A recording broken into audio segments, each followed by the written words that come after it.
oil change. I figure while I had the car jacked up a little bit, let's take a quick look underneath, and I'll show y'all any leaks we've got. Surprisingly, this thing does not leave any drips on the driveway. That doesn't mean it has any leaks. That doesn't mean it doesn't have any leaks, but it doesn't have any that are enough to drip. And when I bought this thing, it would leave a puddle under the wherever it sat. And I will show y'all what I replaced to fix that. All right, so I've got the light on. So if you look, we are pretty dry. Now, if you look right in here, we've got a little bit of wetness right here. If you look on the AC compressor, we are wet. Now, that is not from the AC compressor. What we've got is a front main seal leak, front crankshaft seal leak. So we'll need to address that at some point. It is not enough right now for me to want to mess with, so it will stay. Now, where did this thing leak when I first got it that was so bad? Right here. That seal there, and the one up on the turbo. And that's the turbo drain tube, and that was leaking really bad when I first got this car. And so replaced that, and that took care of, well, it pretty much took care of all the oil leak. Valve cover gasket was leaking a little bit, replaced it. But that's really the only seals I've done on the engine itself. I did completely rebuild the turbo. It was leaking oil internally, you know, into the engine. But of course that was an external leak, but it was just causing it to burn oil. So I rebuilt the turbo, replaced those two seals, this one, and I went ahead and, just to make this easier, and because this lower oil pan did have some oil around it, I don't know if it was leaking or not, but it did have some oil around it, I went ahead and pulled the lower oil pan on it, and that allowed me to look up in the engine. The engine looked super clean, which was nice, and the bottom of this oil pan was nice and clean too. So I did put a lower oil pan gasket on it, not sure if it was leaking there or not, and that made it easier to get this old seal out. And so replace this seal, and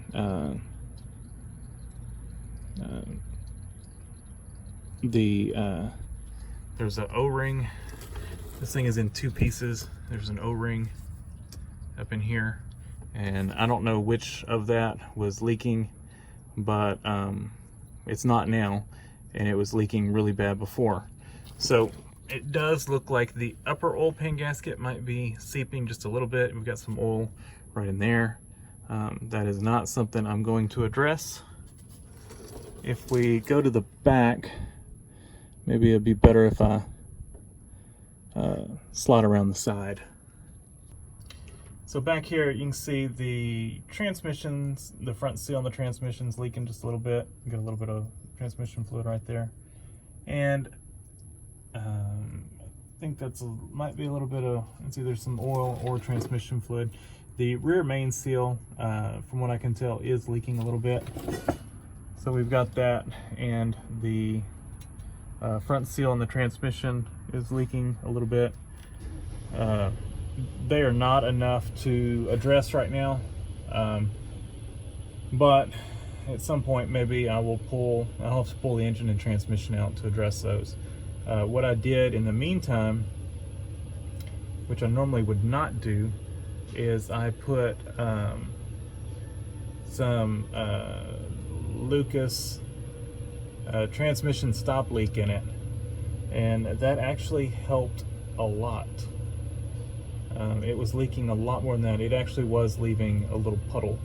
Now you can see it is all wet, but we do not leave a puddle. Now we did this time because I think there was some pulled up in there, and when we jacked the car up, it ran out.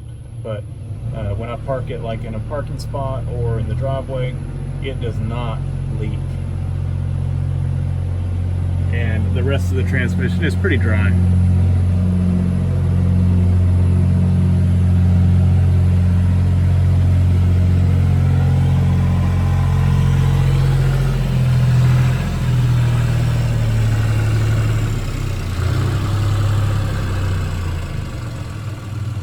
See, our steering gearbox is not leaking anymore. That was a big source of a leak. Resealed that, no more leaks. And let's go to the back of the car. So that covers everything in the front. While we're over here, I will show y'all the rust on this thing. You can see the floor over here on the passenger side. And that's from the drains being plugged up and water getting in here and sitting in the floors.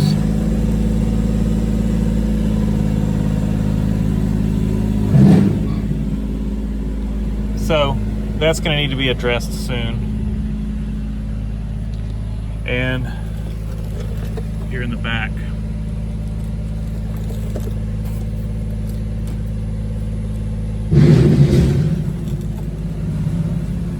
and it's definitely worse on the passenger side. I'll show you the driver's side too. But that's it on this side. Now on the back of the car,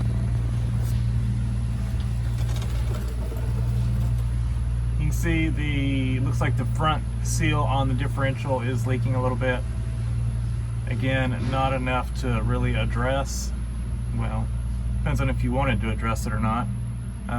I'm not going to address it yet because it's not leaking that bad.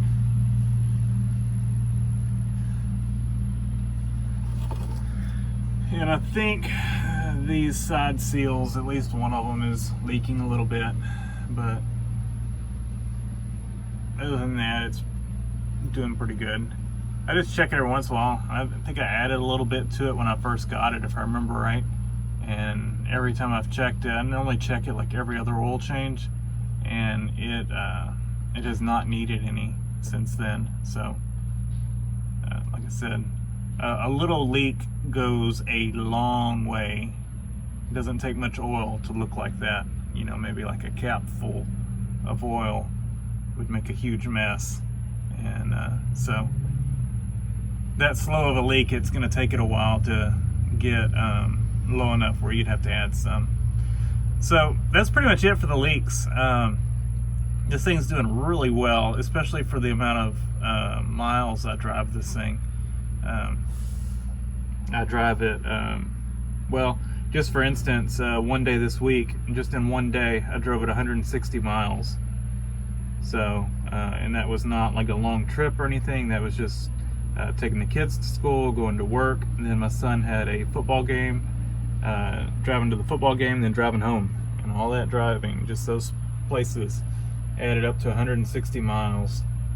And the average day is between 70 miles and about 90. Depends on if I'm taking the kids to school or not, and if my son has football practice. So between 70 and 90 miles a day, and sometimes 160 like that one day.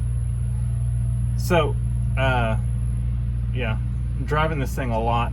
It's pretty much all freeway driving, a lot of stop and go traffic though. But yeah, anyway, so let's take a look at the rust on the other side. I guess while I'm showing rust, it's got a couple little surface rust spots like that. And of course, like along here, there's a spot over there on the sunroof as well. It's got a spot that's bubbling through right here that needs to be addressed.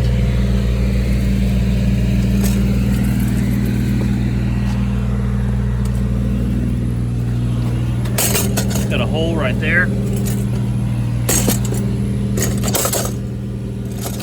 And I'll show y'all underneath on this side. If I remember right, this side's not as bad.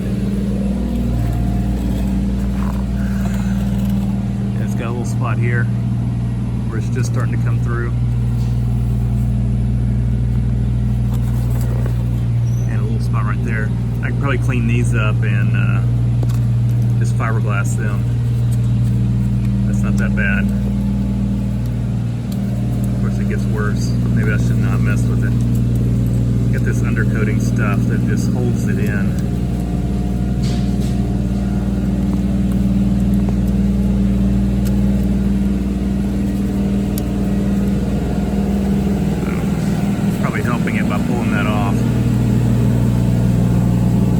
Take a grinder, we'll clean up under here one day and see what it looks like and treat it, and probably just fiberglass this side.